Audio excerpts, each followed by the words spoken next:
Hey, welcome back to our program. I saw in the news this week where Justice Sonia Sotomayor, who is on the U.S. Supreme Court, is going to get $1.2 million to write a book about her life, extending up to the U.S. Supreme Court. $1.2 million. Justice Clarence Thomas last year, I think, received well over $1 million to write his book, My Grandfather's Son. It's great to write these books. I think we all should write a book. I've written a couple of books. I've published books. But don't do it on taxpayers' time, and that's exactly what's happening.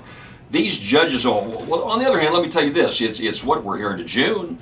These judges take 3.5 months off. We all get a 3.5 month vacation, right? Don't you folks out there? You all get 3.5 months off, paid, fully paid with all your benefits to do anything you want. That's the case of the U.S. Supreme Court. These justices shut down the end of May, don't come back clear into almost October is when they come back to work.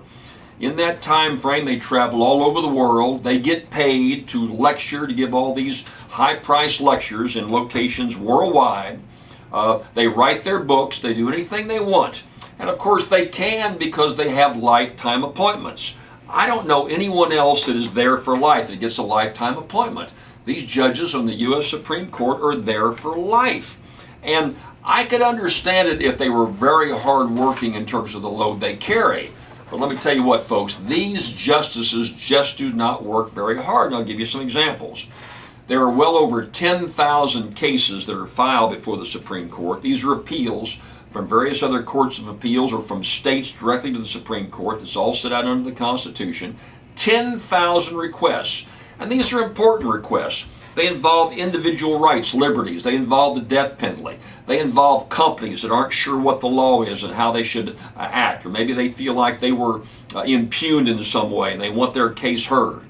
Thousands of cases before the U.S. Supreme Court. Now, the Supreme Court has never taken a lot of cases. Up until maybe 10 years ago, they took 300 or 400 cases a year. Then it went down to 100. And I think 2 years ago it was 64. Last year, the United States Supreme Court took 60 cases. They only considered 60 cases. That means 9,940 cases were just zipped. Well, we're going to ignore you. We don't care what. Hey, we're too busy. We got to go to Italy and lecture for the summer. We've got to get $1,200,000 to write our book. We've got our own personal lives we've got to deal with. We've got to have 3.5 months off for the summer. We can't deal with your case. Lifetime appointments are wrong, and the workload for these Supreme Court justices is weak, it's shallow, it's just not right. I think that every justice should be reconfirmed after 10 or 15 years. There ought to be some process to build in some accountability. There is no accountability now. These justices operate as lone wolves, do anything they want to do, are making millions of dollars on the side because of the reputation of the U.S. Supreme Court under a lifetime appointment. It's just not right. It's just not right. I hope there's some courage in Congress for some congressman or senator to take the gamut and say, look, we're going to put some reasonable restrictions and set some guidelines because right now what's happening is not in the public interest. They should not be making this kind of money.